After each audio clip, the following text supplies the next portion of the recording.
politics at the NGO Freedom House. So he's interested in the issue of military autonomy and the conditions under which it thrives and survives. So he will shed light on that aspect of it today. Then we have Arjona, who is an assistant professor in the Department of Political Science from Northwestern University. She has a PhD from Yale University. Her dissertation won a major national prize. She has countless publications on civil-military conflict, civil war, and she has a forthcoming book with Cambridge University Press. Is it still forthcoming? 2 weeks. 2 weeks, okay. A little advertising, Revolocracy, Social Order in the Colombian Civil War. So please join me in welcoming the panelists.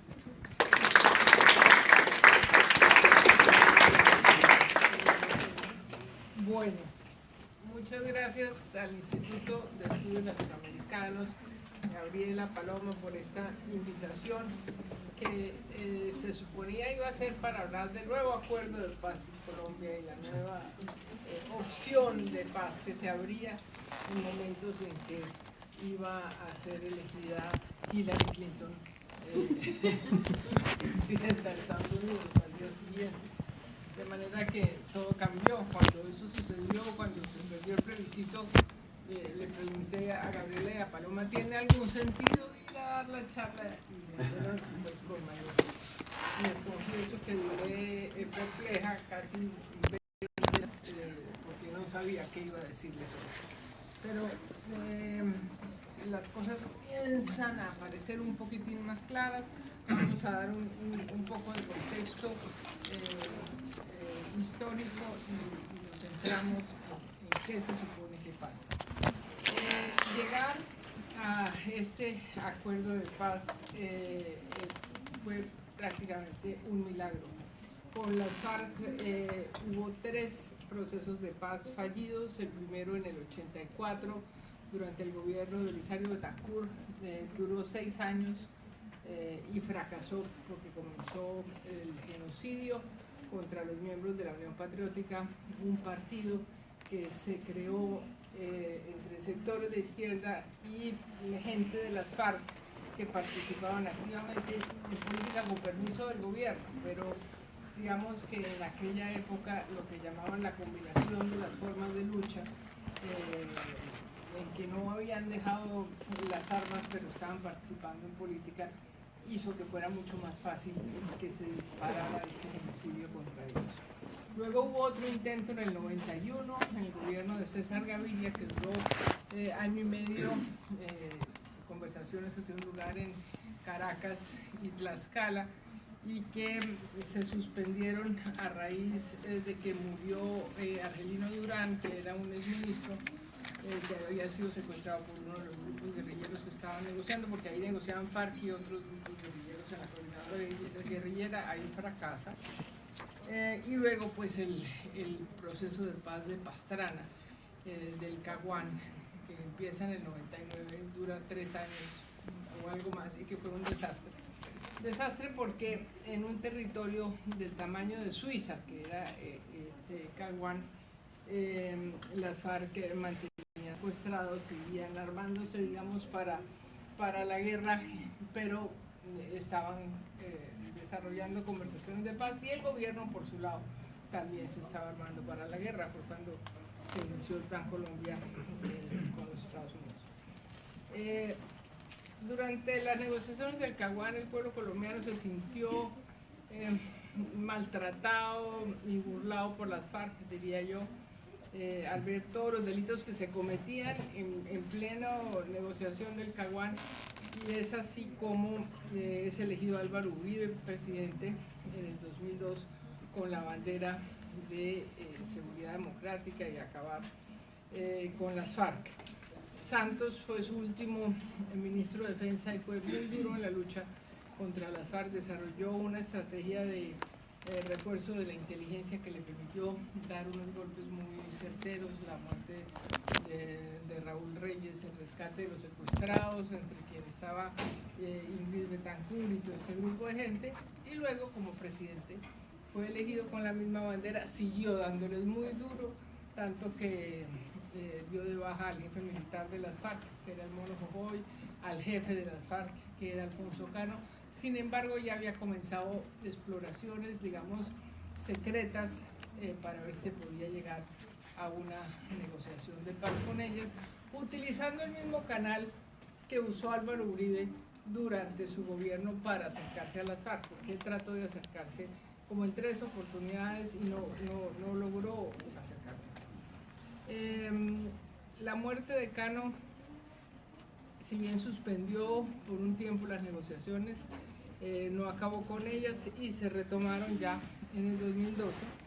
Fueron 4 años de negociaciones intensas, complicadas, en las cuales se llegó a un acuerdo de 6 puntos principales. El de la reforma agraria, los acuerdos agrarios, que le facilitan a los campesinos el acceso a la tierra, se crea un fondo de tierras, se pone a los terratenientes a pagar impuestos en la medida en que se hace un banco de tierras, un censo de tierras, se les mejora la infraestructura, es decir, se diseñan planes para superar el atraso del campo, básicamente. Algo que cualquier gobierno liberal ha debido hacer hace mucho tiempo, pues bueno, eso está bien.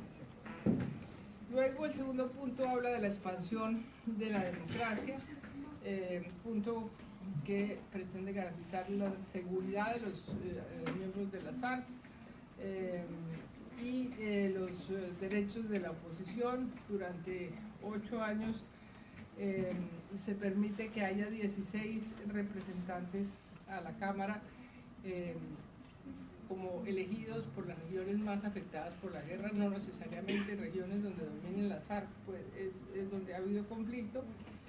Se enfatiza en que se garantiza el derecho a la protesta y a la movilización y se facilita el surgimiento y crecimiento de nuevos partidos políticos. El tercer punto se refiere al final del conflicto, se establece un cese al fuego definitivo, la concentración de las guerrillas en 22 sitios, en los cuales zonas de desmovilización durante 6 meses, durante los cuales se debe llevar a cabo el proceso de desarme vigilado por personal de Naciones Unidas, y se le garantiza a este nuevo partido que surja de las FARC durante 2 periodos que tengan un máximo de 5 senadores y 5 representantes. Si llegan a obtener votación de más de 5, de todas maneras tienen 5, pero si tienen menos votación, igual tienen 5, o sea, es una garantía. Por 2 periodos se les dan $210 mensuales para que vivan por un periodo de 2 años a los guerrilleros, y los que presenten un proyecto productivo, algún negocio de emprendimiento, se les dan $2.700 para que desarrollen su plan. El cuarto punto es el de drogas, que es muy interesante. Apoya en los programas de sustitución de cultivo con participación de los miembros de las FARC, planes de prevención del consumo, y se le da asistencia en salud a los adictos. El quinto punto, el de víctimas, habla de establecer una comisión que durará 3 años para que averigüe qué pasó con el víctima. Ese es un punto crucial, es lo que necesitan saber las víctimas, qué pasó con sus seres queridos. Se crea la jurisdicción especial para la paz para investigar, juzgar y sentenciar a los autores de estos crímenes del conflicto. Aquellos que confiesen sus crímenes, así sean de lesa humanidad, pagarán una pena entre 5 y 8 años, pena que no necesariamente sería cárcel, y esa es una de las grandes discusiones, sino otro tipo de sanciones con confinamiento en algún lugar, pero no necesariamente cárcel. Y los que no confiesen, pero que sean culpables y sean descubiertos y hayan cometido delitos graves, tendrán prisión de 20 años, prisión. Los guerrilleros que han cometido delitos de rebelión y delitos menores se les planea concederles una amnistía. Una de las partes polémicas del acuerdo es que se dice que el hecho de ser condenado no impide la posibilidad de ser elegido representante o senador. Los culpables deben admitir públicamente su culpa y comprometerse en planes de reparación de las víctimas, que incluyen, por ejemplo, desminado de territorios, reconstrucción de ciudades, etc. El acuerdo enfatiza la necesidad de construir una cultura de paz y de respeto a los derechos humanos. Luego viene la parte de implementación, que es el sexto punto, verificación y plebiscito, que contemplaba, como todos saben, que los acuerdos comenzarían a regir a partir de la aprobación del plebiscito y que entrarían a formar parte de la Constitución, lo que se llama el bloque de constitucionalidad. Pero se dice que si no ganaba, pues no entraban a regir los acuerdos, pero sin embargo el presidente tendría otras formas de implementar. Como él no ganó, como todos sabemos, vivimos ahora en una especie de limbo político. El presidente está escuchando las propuestas de los distintos, digamos, representantes del no, que no son solamente los conocidos, Pastrana, Uribe, Marta Lucía Ramírez y el procurador, sino están oyendo a la población LGBT, no los LGBT, sino los otros, a los, bueno, en fin, a los pastores, a todo el mundo. Eso van mujeres, niños, indígenas a conversar. Y bueno, han llegado ya, digamos, a 57, creo que son puntos que están discutiendo con las FARC en La Habana, y eso va avanzando. Obviamente falta que explote la gran bomba, y la gran bomba explotará pronto, que es que hay unos puntos que Uribe no acepta y otros puntos que las FARC no aceptan, entonces ¿qué va a pasar ahí? Miremos un poquito cuáles son los puntos que molestan a los del no y los caminos. Los del no, de los puntos más complicados es el del Tribunal de Justicia Transicional, especialmente para Uribe. Ellos no aceptan que ese tribunal no dependa de la Corte Suprema de Justicia, que quieren hacer depender de la Corte Suprema. Y Uribe no acepta que otros, distintos de los miembros de las FARC, que sean gente de negocios, militares, políticos, que fueron, digamos, cómplices del surgimiento de los paramilitares, sean juzgados por este tribunal, y ese es un punto de honor para las FARC, porque ellos dicen, ok, nos juzgan a nosotros, pero nosotros no somos los únicos responsables del conflicto. Esa es una línea roja. Lo otro es el tipo de castigo, si es cárcel o no cárcel, cuántos años, ese es otro tema que está en discusión. Ok,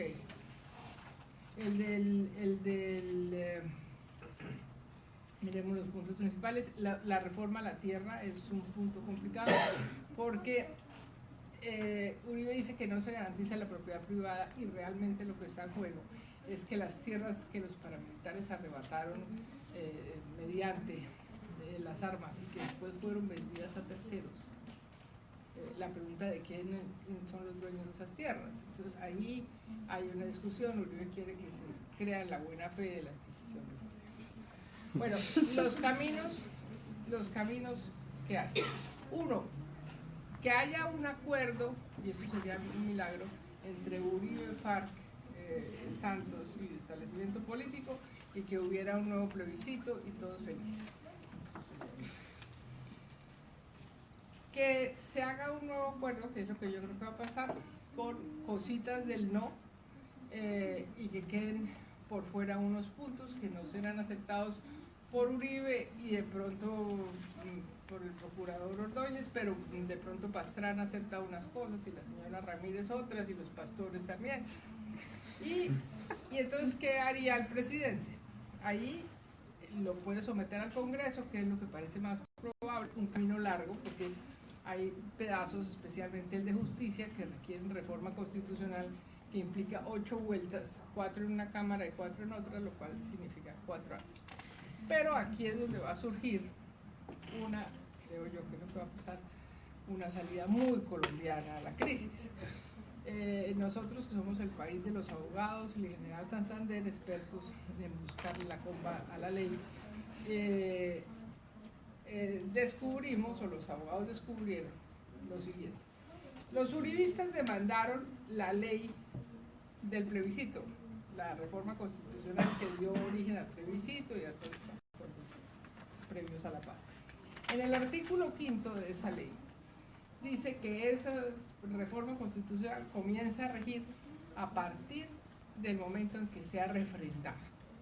Y resulta que los abogados descubrieron que una reforma constitucional no puede tener dos métodos de convertirse en reforma constitucional: mediante el Congreso, que fue el que aprobó esto, o mediante otra forma. Entonces aquí hay dos formas, el Congreso y el plebiscito. Entonces es muy probable que la Corte Constitucional hacia el 20 de noviembre declare inconstitucional el artículo 5º de esa reforma constitucional, con lo cual quedará vigente todo lo que se estableció ahí, incluido el fast track, que es el punto fundamental. El fast track es el método que establecía esa reforma constitucional para aprobar rápidamente, sin necesidad de las 8 vueltas, etcétera, todos los acuerdos de paz. Eso parece que es lo que va a pasar. Pues lo otro ya sería un segundo plebiscito que se supone que la gente apoya más los acuerdos, pero ya después de lo que nos pasó y de lo que pasó aquí en Estados Unidos, pues es muy riesgoso irse a un segundo plebiscito. También se habla de cabildos abiertos, que los contempla la Constitución, nunca que yo sepa se han ensayado, pero yo creo que esto va a acabar resolviéndose como se resuelven en el país del general Santander las cosas, con el inciso de elegibilidad. Lo que creo que va a pasar, y habrá acuerdo antes del 10 de diciembre, que es cuando al presidente le entregan su premio Nobel de Paz. Premio Nobel por demás absolutamente merecido, creo yo, que nos dio un empujón grande y que ojalá vuelva a realidad estos acuerdos, porque no tiene sentido seguir matándolos por los siglos de los siglos. Muchas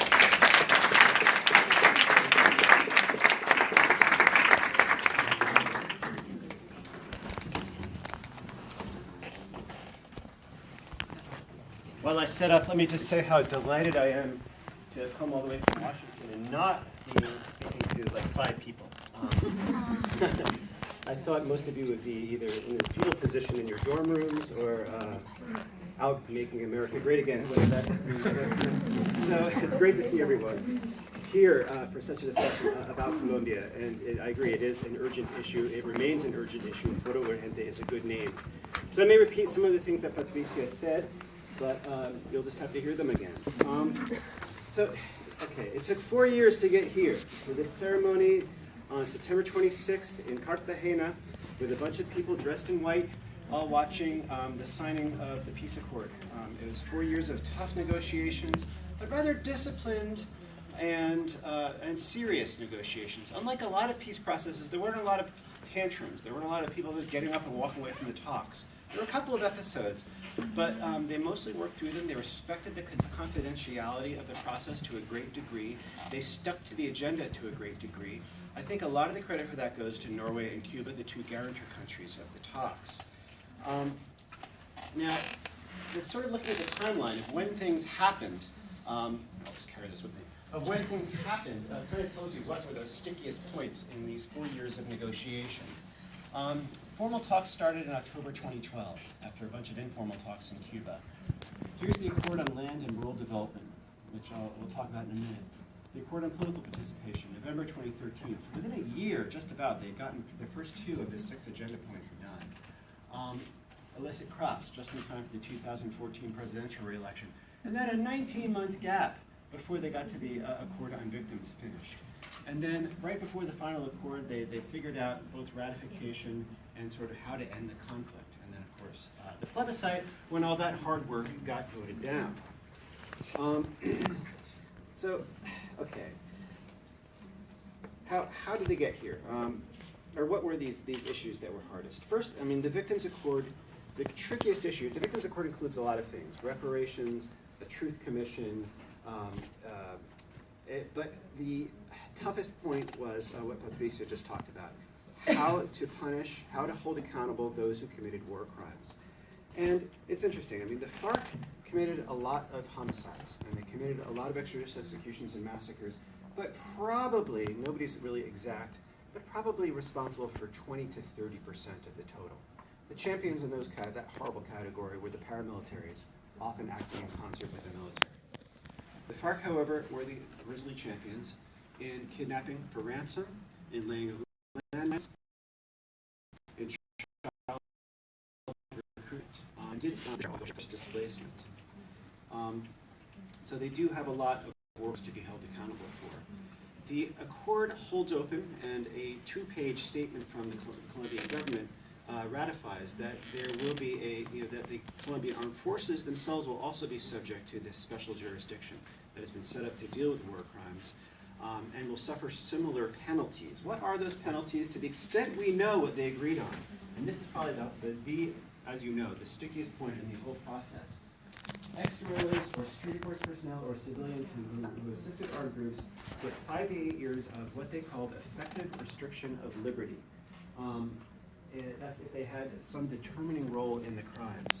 The effective restriction of liberty is not prison, no striped pajamas and bars on the windows, but it's not really clear what it is. They fudged that terribly. They had to leave that language imprecise in the talks because the FARC simply were not going to hand in their weapons and go to a prison. This was going to be left up to the Congress to enact the laws that would put more definition on this.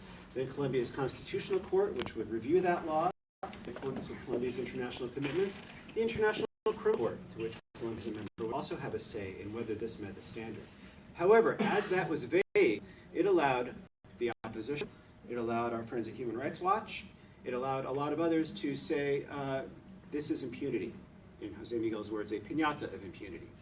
And there was no real clear way to refute that, because this language holds open the door to something that does resemble impunity because it is so imprecise.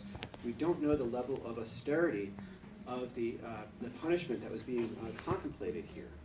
And there had to be something because of the basic human norm that was violated by FARC members and others in the conflict. How did they get through this? How did they even get to this over 19 months? They were stuck for a long time. Ultimately, I think the idea that Bernie Aronson, the U.S. envoy, had something to do with this, the idea of naming a panel of lawyers who would sit down and hammer together the language. The FARC had their lawyers, Enrique Santiago, a Spaniard, was the leader, and the government had its lawyers. I think Doug Castle from Notre Dame University School played a big role in that, and they hammered out this language. But again, as I say, it did fudge these key terms. Another controversial issue is in the political participation accord, which is supposed to open up more space for the nonviolent opposition to participate in politics. Great idea. When they signed that accord at the end of 2013, it basically didn't give the FARC the congressional seats that they wanted. They wanted, some automatic representation in Congress. It wasn't there in the draft accord. They only had some special congressional districts in historically conflictive areas where people would be able to elect these special congressmen and the FARC would be able to run.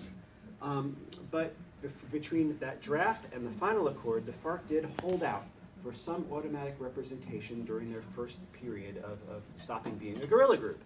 And they ultimately, Humberto de la Calle and Sergio Jaramillo, the heads of the government negotiating team, did not want to give in on this. I think they thought it would be a political disaster.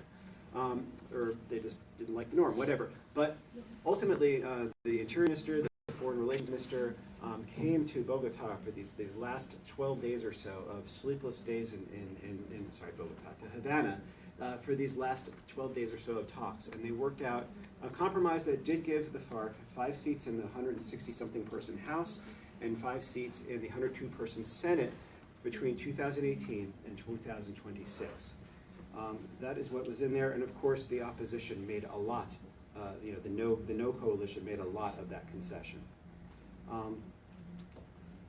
The Accord on Land and Rural Development, that one went pretty quickly, and there wasn't a lot. This wasn't something that motivated a lot of the new opposition, but some of it did. This is just, you don't have to read this. This is just reading through the Accord, all the things that the government committed to doing, everything from a satellite cadastre of the entire, all land holdings in the country, to irrigation programs, food security programs, road building programs, credit programs. It's expensive. If it was really carried out right, even spending $500 per campesino per year, you're already up around $75 billion over 10 years just to implement that. And so a lot of people on the no side said, we don't want to pay for this, especially the wealthy. There's also, you'll see in President Uribe's objections, the idea of a national mapping of land holdings means once the government knows where everybody's land holdings are, they have to pay property taxes, and large landholders are most unhappy about that prospect. As are a lot of small landholders, actually, because they don't pay property taxes either. But that one went quickly, and in the talks they didn't tarry too much on setting this up. One thing that did take a while, they were talking about it even when they were talking about transitional justice before, was in the ending of the conflict accord, how to get the FARC to give up its weapons. The FARC, very distrustful. You saw what happened to the UP party that Patricia talked about. They did not want to give up their weapons in a quick fashion. They wanted to hold on to them for a long time, or at least have them beyond use but available should everything go bad or should the government not comply with its commitments, the same way that the IRA kept its weapons beyond use for at least 5 years after the Good Friday Accords. They did not get that. Interestingly, this is where the Colombian military played a big role in peace that had never played in past peace processes. Led by General Flores, a team of military officers, active duty military officers, spent a lot of time in Havana meeting with the hardest line, most military FARC leaders. And they hammered out an agreement that ultimately committed the FARC to giving away its weapons to a UN mission, which is different than surrendering, they're giving it to the UN and not to the Colombian government, but over a timetable of only 6 months. And they would not be able to practice politics until they had done so. And during those 6 months, they would be stuck in, the FARC wanted a vast amount of territory that they were calling, what they're calling them, terre paz, peace territories, where they would be for a long time and taking up a significant percentage of the rural Colombia. They didn't get that. They got 22 village-sized areas and 6 encampments, which are now, the ground is prepared for them to start doing this should there be an accord, where they will concentrate all of their fighters. The Colombian government significantly got a lot of what they wanted, probably in part because of the role the military played in these talks. And the FARC, I should say, seemed to be rather delighted to be talking to the military rather than simply to a bunch of doctores from Bogota. The last, which I don't have a slide for, was the issue of ratification, which Patricia already talked about a lot. To get past this, they agreed on, the FARC gave in on the idea of having a plebiscite, which they detested. They didn't think it was a good idea. And in order to deal with the sort of committing the Colombian government to a legal commitment to comply with its accords, they came up with this formula that Patricia mentioned of the bloque de constitucionalidad, which doesn't even translate into English, constitutionality block. It's as a way of depositing the accords before someplace in Bern, Switzerland, as a humanitarian accord that Colombia had to obey as though it were part of the Constitution, which is an interesting end run around deliberative processes, but it's what they decided on. And I think there was the objection to that process engendered a lot of the opposition when it came time to vote on it on October 2nd. And it was, we all thought, I'm never listening to polls again. But this was about 6 weeks ago, and we all thought that this was a slam dunk. And the polls had actually between August and September showed an increase in support for the yes position. And this was before, what we thought was going to be this euphoric, it was a rather euphoric ceremony with world leaders present on September 26th, which would give it an even bigger boost upward, and there'd be a honeymoon, and people would be voting 6 days after that. And I went to Bogota with the Carter Center to go observe the plebiscite, and one thing we noticed right away was nobody was showing up at the polling stations. And another thing we noticed was when they did, if you could see in the window, like somebody didn't fold their paper right, there were a lot of no's. And then they were counting and counting in the back, and we had access to where people were counting at the Corferias, the biggest voting center. And the stacks were like the same size. And we were in Bogota, where yes was supposed to do quite well. It's clearly people on the no side were far more motivated to vote than the people on the yes side. Or it could be that we still don't know exactly why there was so much abstention. The 67% that was mentioned, 63%. A lot of it was probably genuine ambivalence. I think people had heard the arguments on both sides, and they probably gave up. They said, I agree with both sides, or I disagree with both sides, and I'm not going to go out in the rain and even bother to vote. I'll just agree with whatever gets agreed to. I think that's a lot of what happened. So, I mean, why did it fail, though? What were the arguments that worked? A remarkable overlap with the issues that took the longest time to negotiate. The impunity issue, the automatic congressional seats, this idea that Uribe and people in the Centro Democrático pushed of this opening the door to so-called Castro Chavismo, where the sort of Venezuelan Cuban model would find a foothold in Colombia and expand as a result of this political space. The gender agenda, the ideología de género, they called it. The accord does include some good language requiring, really thanks to good work by victims in civil society, requiring that there be a gender perspective inserted into a lot of the programs, like assistance to victims and other things like that. And that's something new for most peace accords around the world. There's also language mentioning the LGBT community for the first time as legitimate victims of the conflict. That somehow got distorted. Largely by conservative elements of the Catholic Church and by Protestant denominations who urged their parishioners to vote no, because a vote for yes was a vote for the devil because of the gender ideology. This has been documented in a lot of the press coverage, and it's something we were hearing early on. The stipends for demobilized guerrillas, the 90% of minimum wage for 2 years, and then the assistance for productive projects, that tracks pretty similarly to what demobilizing pro-government paramilitary groups 10 years earlier in the justice and peace process. And there weren't too many complaints about it then, but those who complained about the stipends this time got a lot more mileage out of it. And to some extent, there was one argument that I heard from, cab drivers and stuff that was sort of justified. You heard a lot of poor Colombians saying, hey, I've been working since I was 14, and these people who are criminals are getting free money. Why? And so there was some resentment about that. But the impunity of the congressional seats, it dovetailed the rural model issue. The big landowners worried about paying property taxes, etc. These issues that took a while to negotiate were the very same issues, probably unsurprisingly, that motivated people to vote no, because that's where the government had to make the biggest concessions. So where are we now? I think Patricia just gave the best overview that you're going to hear about what the options are at this point. I would comment, though, that they are working to resolve this. I live in Washington. They're working with a seriousness and an adultness and a willingness to compromise that we are not seeing in our city. The Colombians are much more grown up about this than the Republicans and Democrats have been on almost any issue right now. The fact that they have this 500 whatever page document with 57 issue areas, they've gotten out their spreadsheets, and the people that hate each other have sat down and made huge matrices of what they agree on and disagree on and what they want to add. We haven't seen anything like that in the United States in a while, and may not, the way things are going. The efforts that have continued to include civil society, even though clearly President Uribe and the right have a bigger voice than civil society right now, those efforts continue and deserve praise. And maybe as a result of that, public opinion, at least if you still believe polls, public opinion is showing, the same polls that have been taken for years are showing a higher level of support for a negotiated solution than they ever have. They're at record levels. I think the Nobel Prize also helps tip the political balance toward the pursuit of peace. The fact that nobody really wants to see a return to full war, not nobody, but the vast majority don't want to see a return to full war, and President Uribe and his supporters themselves don't want to be blamed for a return to a real war, is important. Another factor that's important, the ceasefire is holding. I just got to travel all over Putumayo Department over 10 days in October, and you can go to everywhere right now because the ceasefire is holding.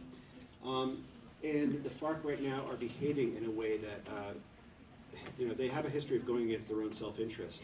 and acting quite radical for unnecessary reasons. Right now, they're being very conciliatory and very disciplined, and they deserve some credit for that. And actually, the same Gallup poll I just mentioned had their approval rating go up from its usual 3 or 4% to 18%, only 16 points lower than President Santos. So, again, I'm going to stop citing polls because I feel stupid doing so. But I'll just end with the thought that, time, despite all these encouraging signs, time is really of essence. I don't think that we have a lot of time here to come to a new accord and approve it. End of December would be wonderful. January for the whole procedure to be finished would be wonderful.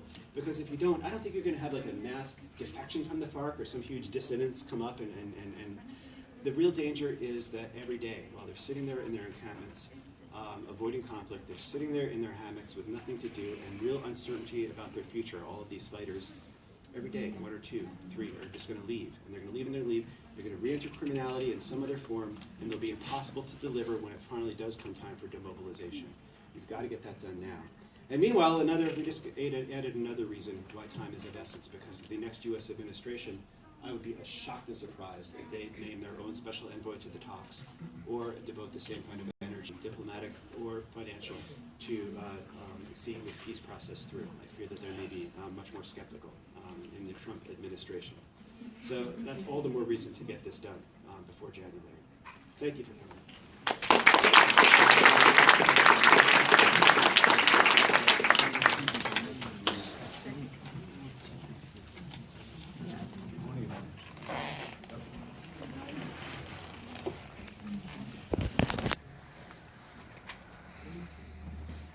Yeah, is this working? Okay.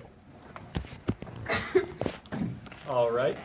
Thanks a lot, Adam, and thanks to everyone who came out on a Thursday afternoon in a very traumatic week in this country to listen to us talk about a country that's experienced a lot of trauma itself over the past 5 decades. So I'm going to talk a little bit about the military specifically and civil military relations. And so one question is, why focus on the military, right? Like, there are a lot of actors we could talk about. We could talk about the guerrillas, we could talk about the government, we could talk about uribistas, we could talk about businessmen. There are many important actors in this whole saga. There are a few reasons to focus specifically on the military. First of all, the military is a prominent actor at the very center of this 50-year conflict. It's been there throughout, of course, and then in the sort of more recent phase over the last 15 years, say, there are 2 sides to the military's role. First of all, an enormous growth of the military and a transformation of the military that really changed the dynamics of the conflict via battlefield success and sort of opened the door to this peace process that we're talking about to begin with. On the other hand, the military has also been responsible for some of the worst human rights abuses and some of the most grave sort of human rights problems in the latter years of the conflict, especially as the paramilitary era was winding down. So that's one reason, is the military is right at the center of these things. Another reason is that the dynamics of civilian military sort of negotiations throughout this whole period sort of illustrate the twists and turns of the peace process more generally, right?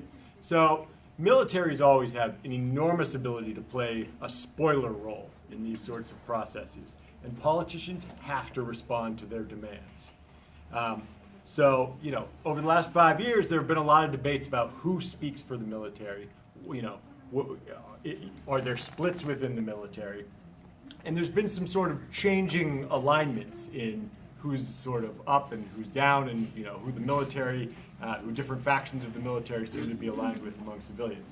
So there's been a lot of sort of shifts over the last 5 years. And then finally, a reason to look at the military is that the treatment of the military has been, as Adam and Patricia both mentioned, a prominent part of the no campaign and the sort of uribista rhetoric, right? Like this idea in particular that the FARC, or the terrorists, to put it in standard uribista terms, and the military, or the heroes, to put it in those terms, are on the same footing in the transitional justice system, has been used to mobilize opposition to the accord. So the military has really been at the center of things, so it's worth looking at some more. And then, of course, there's the even broader context, which is that civil-military conflict is a common theme throughout Latin America, right?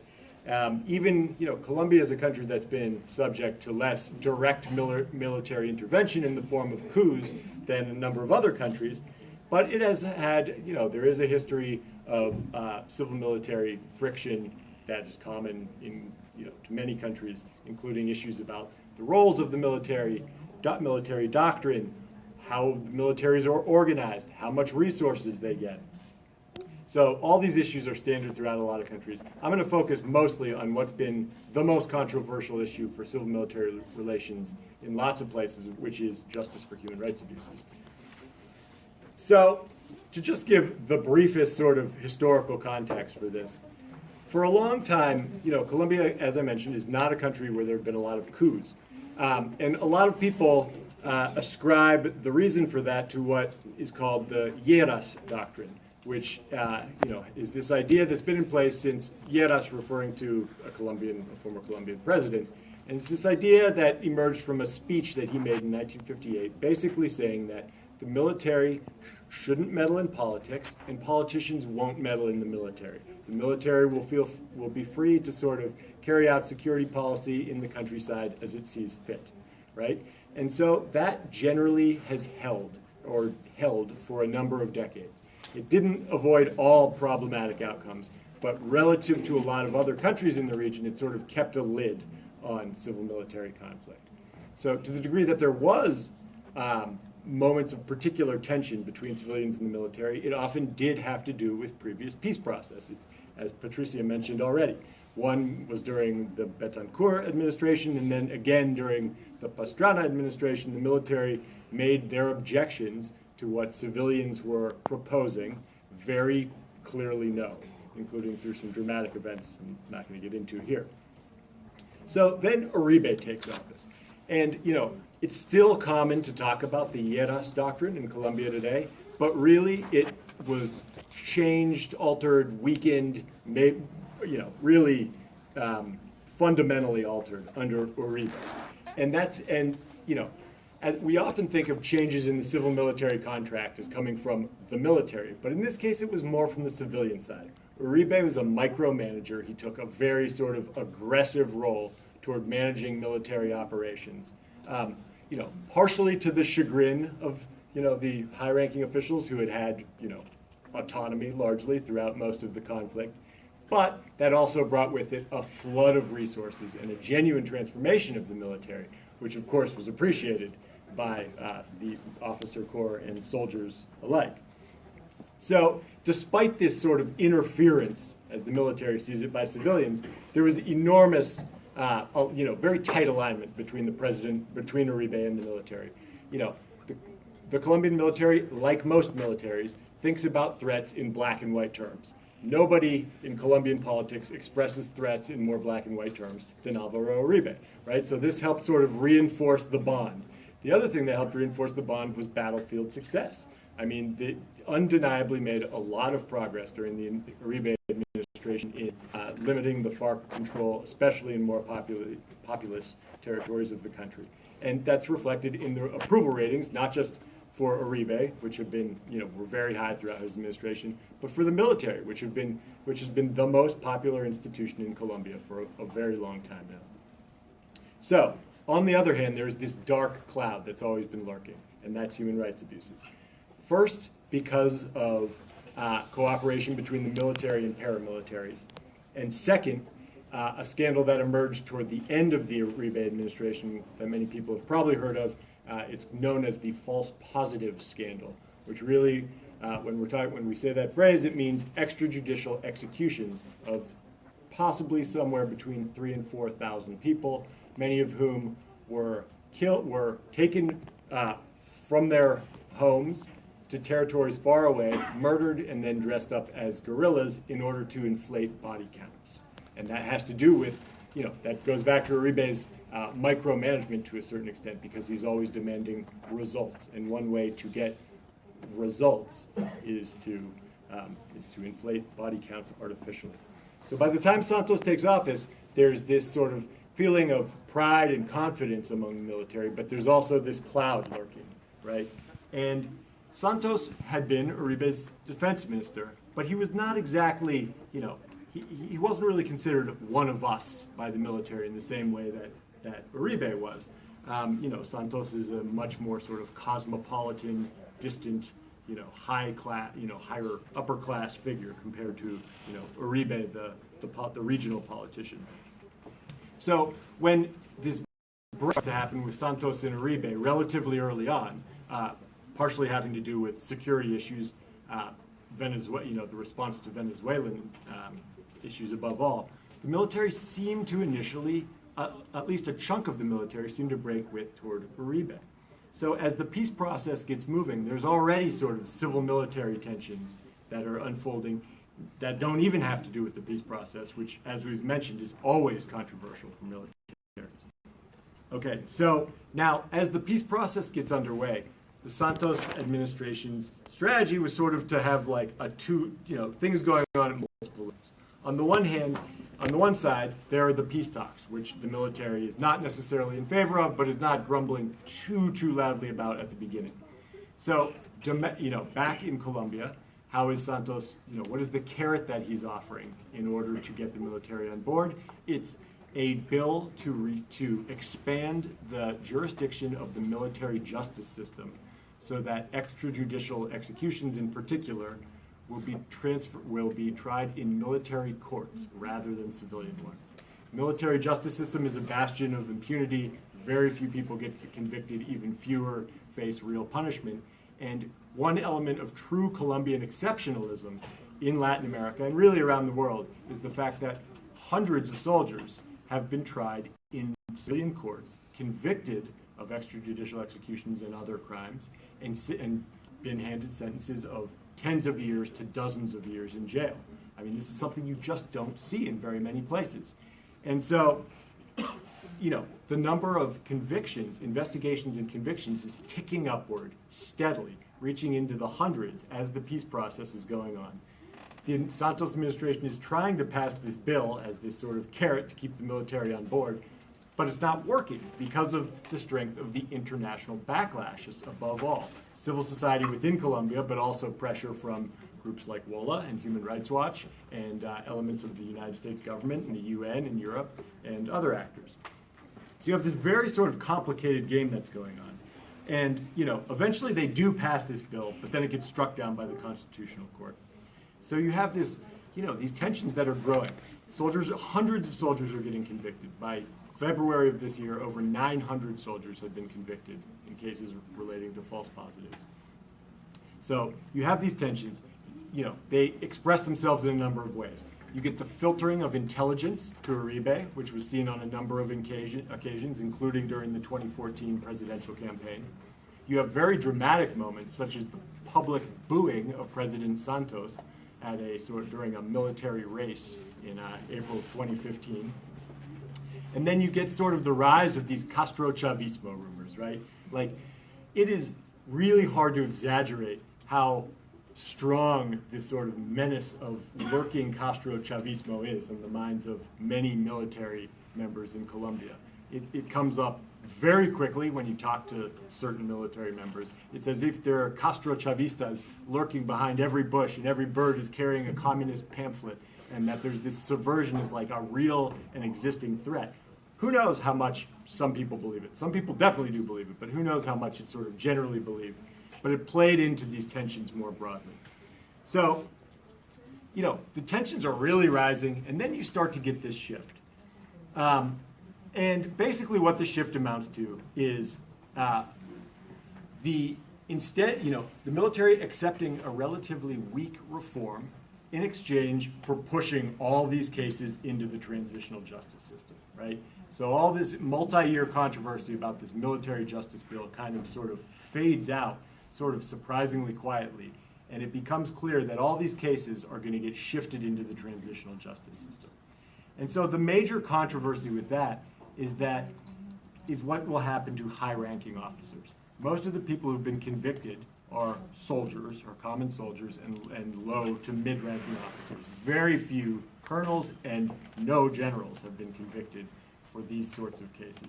And so the risk is that these high-ranking officers have escaped, who are under investigation, but it will escape punishment through the transitional justice process, as Adam was mentioning. And of course, this particular issue is one of the main reasons that Human Rights Watch and some groups we consider pro-peace were expressed great concern about impunity. Okay, so now in the post-plebiscite period, it's interesting because what you see is sort of the funny, complicated ways that these incentives and alignments have been shifting a little bit. Uribe, as I mentioned, one of the major issues was this isn't fair to the military. And so the Uribistas have been attempting to capitalize on concerns about treatment of the military. But interestingly, it hasn't really worked. A number of organizations that represent the military, including the families of already imprisoned members of the military, and as of yesterday, the Association of Retired Officers, which has been very hawkish for much of the last 5 years, have announced that they support using the transitional justice process as established in the peace accords as the way to resolve issues with the military, rather than creating some complicated new judicial scheme as the Uribistas want. So it's, and if I had to sort of think about one issue that sort of splits the military, it's the issue of truth, right?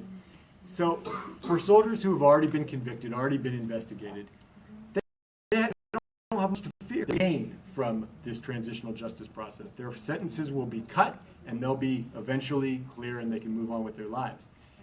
However, the truth part of the transitional justice process has, carries big risks for the senior officers who have not faced the music for all the things that happened during this conflict. So there's sort of this interesting split. And numerically, of course, low regular soldiers and mid-level officers are much greater in number than the high-ranking officers. So the way this is played out has sort of shifted things from this sort of Santos versus Uribe in the military to a much more complicated sort of interplay of the various factions, both within the military and among civilians. So I'll basically leave it there. In Q&A, we could get into some of the post-conflict civil-military issues, which are, serious questions about, like, what will the role of the military be? Will it ever change its doctrine, which is still sort of quite Cold War-ish in a number of respects? Will there be peace dividend, as in fewer resources dedicated to the military? And will there ever be sort of a full purge of some of the bad actors within the institution?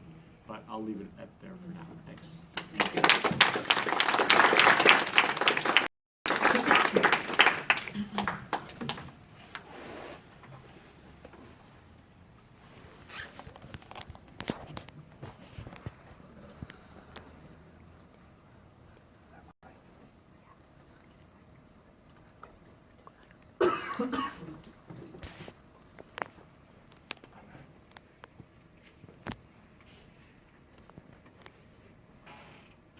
Bueno, muchas gracias por la invitación. Voy a hablar en español mejor.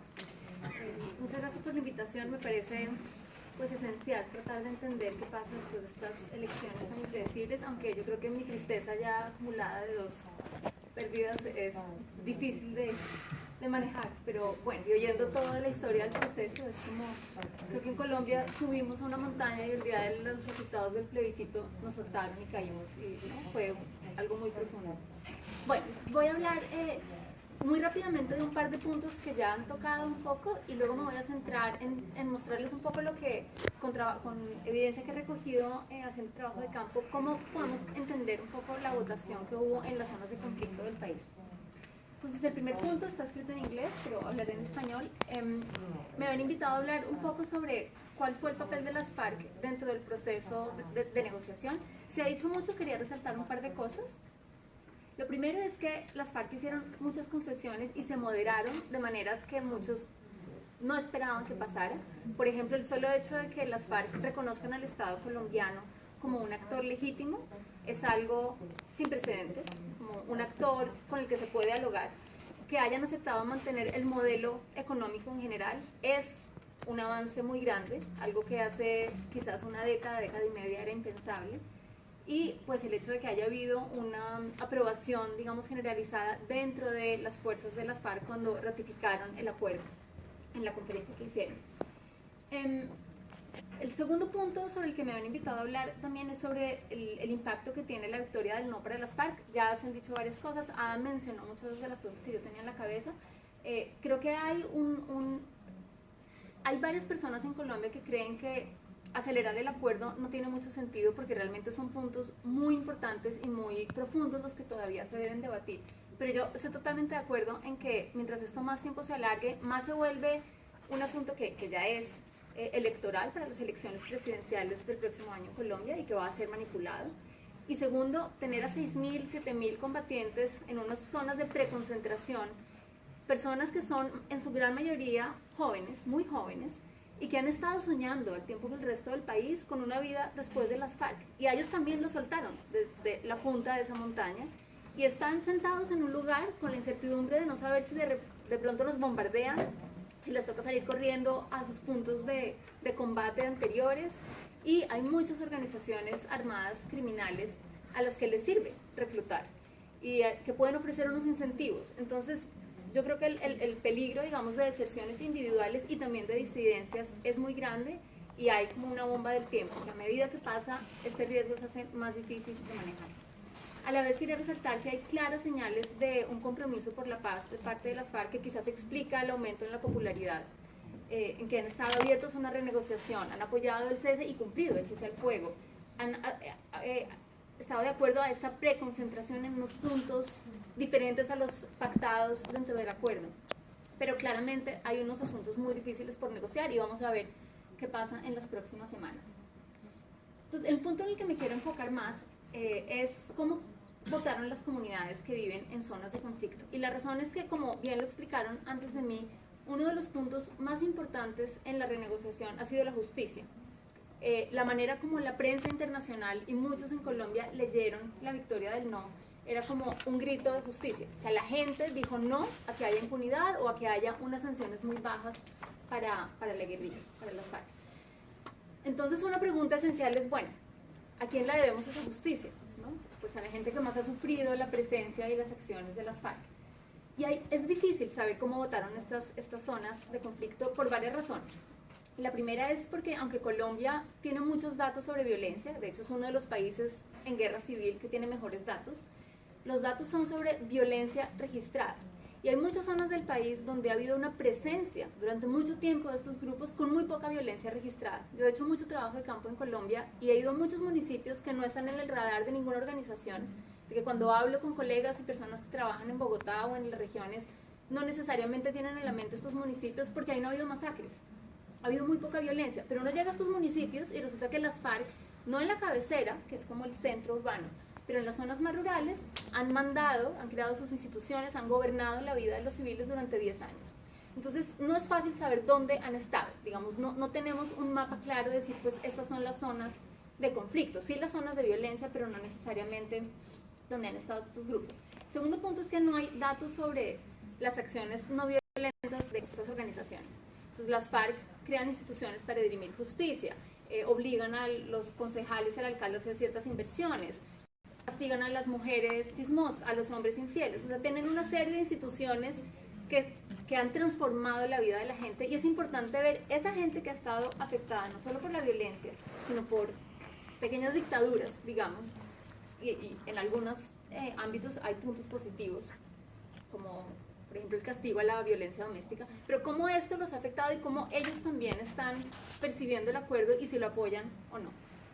Y el último punto es que las formas de violencia que los grupos armados en una guerra irregular usan pueden obedecer a diferentes dinámicas. No van a usar el homicidio necesariamente en la misma condición, en el mismo contexto en que usan las masacres, o el desplazamiento, o las bombas, o una toma. Entonces, esta gráfica que les voy a mostrar, estos son los datos oficiales. Aquí estoy usando datos del registro de víctimas, las bases de datos que solemos usar los académicos sobre la violencia. Y lo que ven acá, esas rayas rojas, les muestra la correlación que hay entre el apoyo al sí, ustedes no pueden ver, lo siento, pero luego les muestro, entre el apoyo al sí y las distintas formas de violencia. Y lo que ven es que, claro, si uno mira distintos tipos de violencia, pues parece que las víctimas apoyaron mucho o muy poco el acuerdo. Entonces, por ejemplo, en las zonas donde hubo más secuestros, aquí abajo en la izquierda, ustedes ven que hay una relación negativa, ¿no? Más hubo un rechazo por el acuerdo. Pero en las zonas donde hubo más desplazamiento, hubo más apoyo por el acuerdo, ¿no? Entonces, mirando solamente la violencia no es tan fácil saber cómo votaron las víctimas. Es mucho más complejo, hay unas dinámicas mucho más complicadas. Lo último es que los datos que tenemos sobre violencia y los datos que se miraron en los medios sobre votación suelen estar a nivel municipal, pero hay mucha variación submunicipal. Yo he hecho trabajo de campo en zonas, en municipios en Colombia, donde en la cabecera me dicen, no, pues la guerrilla sí ha estado aquí un poco, por allá en tal zona, arriba en la montaña, pero no mucho. Y vamos a hacer trabajo de campo en la zona arriba de la montaña y resulta que hace 15 años manda la guerrilla. Entonces hay mucha variación dentro de los municipios y dentro de ciertas zonas rurales y zonas urbanas en los municipios. Entonces lo que voy a hacer en los próximos minutos es mostrarles un poco lo que yo sé sobre, con datos que he recogido y con los datos oficiales, sobre una muestra aleatoria de comunidades. He recogido información para mi trabajo antes, sobre cómo hicieron presencia grupos guerrilleros y paramilitares, qué instituciones crearon, y en mayo volví a estos sitios a hacer una encuesta individual y entre otras cosas pregunté por el plebiscito. Claro, estos no son datos sobre el voto real, yo no sé cómo votó la gente, pero sé lo que me dijeron en mayo sobre sus preferencias por el plebiscito. Lo primero que les voy a mostrar son los datos oficiales a nivel municipal, y es la participación, el turnout. Entonces, como pueden ver, la raya roja es el 37%, ese es el nivel promedio, el nivel de participación que hubo en el país. Y lo que vemos acá es que hubo más municipios aquí que votaron por debajo del promedio nacional y unos pocos que votaron por encima. Pero en general las voces de las zonas rurales más apartadas fueron mucho menos oídas que las voces en las ciudades. La participación política fue mucho más baja. Entonces, lo primero que sabemos es que las voces de la gente más afectada fueron las voces que menos llegaron a oírse en el plebiscito. Lo segundo es el porcentaje de gente, de votación por el sí en estos municipios. Aquí excluyo las ciudades grandes porque ahí pues hay mucho ruido, mucha variación, pero esos son municipios con menos de 100.000 habitantes. Entonces aquí lo que vemos es que pues en la mayoría ganó el sí, pero también hay unos donde ganó el no, ¿cierto? Ahora, si yo miro los datos por mesa de votación, el polling station, ¿no? Dentro de cada uno de estos municipios, es muy interesante porque lo que vemos es que en los primeros 5 ganó el no. O sea, en todas las mesas de votación del municipio ganó el no, ¿vale? Y en los últimos 1, 2, 3, 4, en todas las mesas de votación ganó el sí. Pero todos los otros sitios, esa diferencia que ustedes ven entre el rojo y el azul, quiere decir que en algunas mesas de votación del municipio ganó el sí y en otras mesas de votación ganó el no, dentro del mismo municipio. Entonces, hay mucha variación aún en las zonas de conflicto. Estos son, de nuevo, son todos municipios donde hubo presencia o de guerrillas o de paramilitares, por lo menos durante 6 meses en los últimos 25 años. De hecho, más, 30 años. Bueno, ahora, ¿qué vemos en los datos? Esto ya es con mi encuesta, entonces no es como votaron de verdad, es lo que en la encuesta respondieron. Yo les dije, si mañana fuera el plebiscito, ¿ustedes votarían sí o no?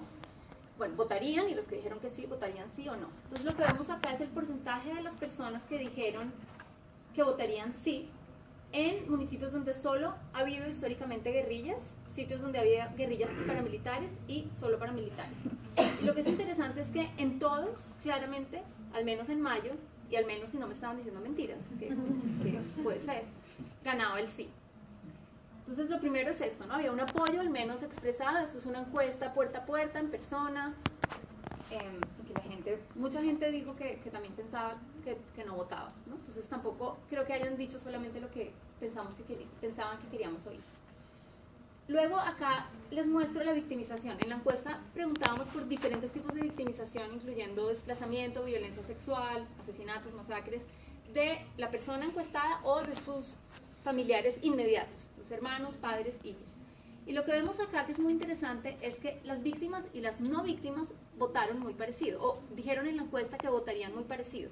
Entonces lo que importa no es tanto si usted fue víctima o su familia, importa más si usted vivió en una zona que ha sido golpeada por el conflicto, ¿no? Y lo que vemos acá es que, bueno, hay una pequeña diferencia. Las víctimas de las FARC dijeron, el porcentaje que dijo que votaría a favor del plebiscito fue un poquito más alta, pero la diferencia no es estadísticamente significativa. Entonces, en conclusión, es muy difícil interpretar exactamente lo que quiere decir que haya ganado el no. Una cosa de la que no hemos hablado, y con eso cierro, es que además de lo que todos vimos, los que estábamos siguiendo lo que pasaba, hubo una confirmación increíblemente explícita de la manipulación que hubo por parte de la campaña del no. La campaña del no, además de decir que Colombia se iba a volver socialista y castrochavista, y de decir que si se aprobaba el acuerdo le iban a enseñar a los niños a ser homosexuales en las escuelas, que literalmente se dijo, el director de la campaña del no del Centro Democrático, que es el partido de Uribe, dijo en una entrevista muy feliz después del éxito del no, a 2 días después del referendo, que su estrategia, además aconsejado por grandes expertos internacionales, había sido no hablar del contenido del acuerdo, sino buscar eslogans que generaran rabia e indignación. Entonces, si uno suma esa desinformación, que claro que existe en cualquier elección, pero uno suma eso con la evidencia sobre las zonas más golpeadas, yo no tengo tan claro que el mandato de los que están negociando por el no sea, vamos a meter más tiempo de cárcel a las FARC. Y lo último que quería comentar, en la encuesta le preguntamos a la gente qué modelo de justicia transicional prefería entre 3 opciones. Entonces, la primera era que los guerrilleros de las FARC se fueron a la cárcel. La segunda era que no hubiera cárcel, pero que hubiera reparación a la verdad. Y la última era que que hubiera penas reducidas siempre y cuando hubiera contribución a la verdad y reparación. Y el 50% de la gente de estas zonas quería cárcel, pero a pesar de eso aprobaban el referéndum, el plebiscito. Entonces, claro, obviamente la mayoría del país quisiera que ellos pagaran algo más porque han hecho mucho daño al país, pero decir que las víctimas exigen eso y niegan y rechazan un acuerdo porque exigen más cárcel, no nos parece que esté muy apoyado ni en cifras, ni en evidencia, ni en tener realmente las opiniones de las víctimas en cuenta.